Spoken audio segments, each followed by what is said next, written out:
Million ডলারের প্রতিরক্ষা চুক্তি বাতিল করেছে বাংলাদেশ সরকার। আর এই নিউজটার মাধ্যমে আপনি কানেক্ট করতে পারবেন, যেরকম আগে ফেসবুকে ছিল অমুকের বিরুদ্ধে পোস্ট দাও, এরকম শুরু হয়ে গেছে ইউনূসকে ফালাইয়া দাও। ইউনূস সাহেব যতক্ষণ বাংলাদেশের স্বাধীনতা সার্বভৌমত্বের পক্ষে আছেন, যতক্ষণ বাংলাদেশের সরকারে যারা বাংলাদেশপন্থী আছেন তাদেরকে বাংলাদেশের স্বার্থে টিকিয়ে রাখাই আমাদের জুলাইয়ের শপথ। বাংলাদেশের সমস্ত রাজনৈতিক দল বর্তমান ক্যাওটিক সিচুয়েশন কোন কারণে জানে, মিলিয়ন মিলিয়ন ভিউজ সব ইউটিউবার তারাও জানে, কিন্তু নিজের জায়গাটা দুর্বল করে দিয়ে কেউ কথা বলতে চায় না। আমরা বলেছি এখানে যারা আছি, সামনে যারা আছেন, এই সমস্ত জীবনের বিনিময়েও যদি বাংলাদেশের স্বাধীনতা সার্বভৌমত্ব বেঁচে যায়, জুলাই বেঁচে যায়, আমাদের এই জীবন কি আল্লাহর কাছে সঁপে দিতে আমাদের এক সেকেন্ডের ভাবনা নাই।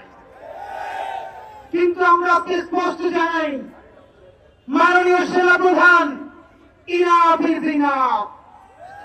যে পর্যন্ত হয়েছে আর এক সেকেন্ড আপনারা বাড়তে দিবেন না।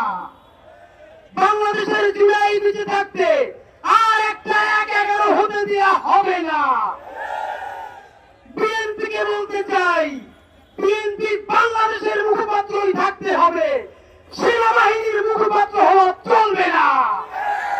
জামাতে ইসলামী ক্ষমতায় যাওয়ার জন্য জনগণের পক্ষে না দাঁড়িয়ে যদি ক্যান্টনমেন্টে গিয়ে ভিড় করেন, আপনাদের বাংলাদেশে আর কোন হিসাব থাকবে না।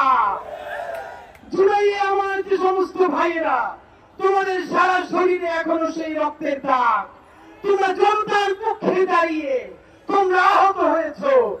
আপনারা দেখেন এখানে যে শহীদ পরিবারগুলো, এদের পোশাকের দিকে তাকান, এরা কেউ আরবান মিডল ক্লাস নয়, পোষ নয়, শহরের মধ্যবিত্ত নয়। কাপড় চুপড় দেখলে বুঝবেন তাদের বাসায় বাজার বন্ধ হয়ে গেছে। এই সহস্রাধিক শহীদদেরকে একা ছেড়ে, অন্ধ বন্ধু ভাইদেরকে জাহান্নামের মধ্যে ফেলে আমরা কোনদিন বিদেশ পাড়ি দেব না। যারা জুলাই বিক্রি করে দিয়ে, ক্ষমতার ভাগ বটোয়ারা করে দিয়ে নেগোসিয়েশন করতে চাও, বিপদে পড়লে আমেরিকায় যাবা, ইউরোপে যাবা, আইএমএফ বা বিভিন্ন এজেন্সির তোমরা বড় কর্মকর্তা হবা। আল্লাহকে সাক্ষী রেখে বলতে চাই, এই দেশে যদি আবার জাহান্নাম নেমে আসে, আমার শহীদ মায়েদেরকে রেখে, আমাদের আহত ভাই বোনদেরকে রেখে আমরা কোনদিন সীমান্ত পাড়ি দেব না। আমরা সেই বেগম খালেদা জিয়ার সন্তান, যিনিও বলেছিলেন বাংলাদেশ ছাড়া আমার আর কোন দেশ নাই। সেই বিএনপিকে বলি, আপনার ১-১১ স্মৃতি দপ্তরে স্মৃতি আছে, বাংলাদেশের পক্ষে দাঁড়িয়েছিলেন, তাই আমরাও আপনার পক্ষে দাঁড়িয়েছি। আবার আপনি জনতার পক্ষে দাঁড়ান, আমরা চিরদিন আপনাদের পক্ষে থাকবো। চূড়ান্ত ভাবে বলতে চাই, আর্মির সাথে যারা সংঘাত ঘটাতে চায়, বন্ধুরা তারা বাংলাদেশের বন্ধু নয়।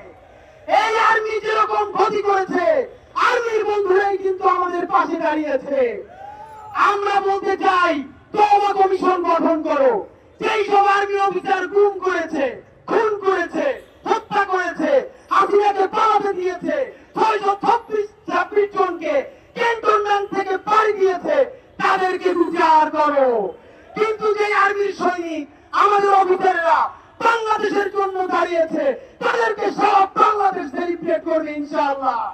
সর্বশেষ প্রশ্ন, করিডোর ফরিডোর কিছু না, ইশরাক যেরকম বলেছে মেয়র ফেয়ার কিছু না, আমরাও বলি করিডোর কি আজকে এই সরকার বলছে?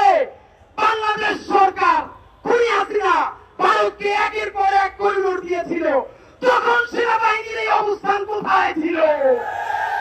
সুতরাং জানাতে চাই, এর মানে এই সরকারকে ব্ল্যাঙ্ক চেক দেয় নাই। বাংলাদেশে আর কেউ কোনোদিন ব্ল্যাঙ্ক চেক পাবে না। একমাত্র ব্ল্যাঙ্ক চেক পাবে জুলাই, সততা এবং ইনসাফ।